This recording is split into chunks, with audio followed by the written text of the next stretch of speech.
Um, so when people ask me this question, like, what do you think?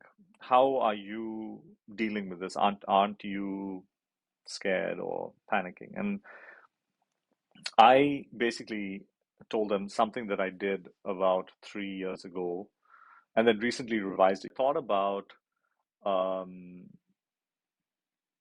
you know, the locus of control and something that I do with in my coaching practice with people who I work with in the coaching space is this fun exercise of drawing two circles.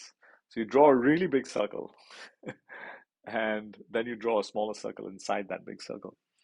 And in the big circle, you put everything, you just start writing down everything that's not in your control. The weather, what your boss thinks about you, uh, how your wife feels this morning, what your kid is going to do in the next second. You don't know. You can't control it.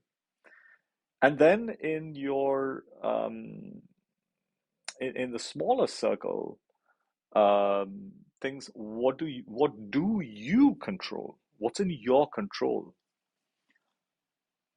And the fascinating thing that, I've done this exercise with a number of people, and what emerges constantly, and I'll talk especially about the wisdom that comes from it.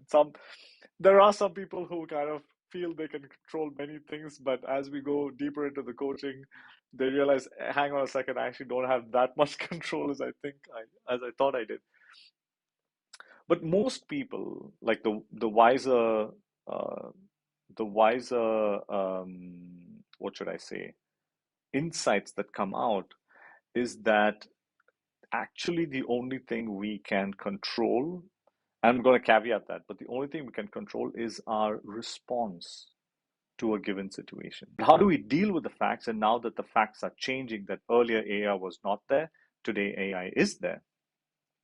Um, the only thing that's in our control is the way we respond, our perception of what we're dealing with, and um, perhaps the willingness. I would say actually more than even the perception of a given situation, it's the willingness to change. I think that's the biggest thing in our control.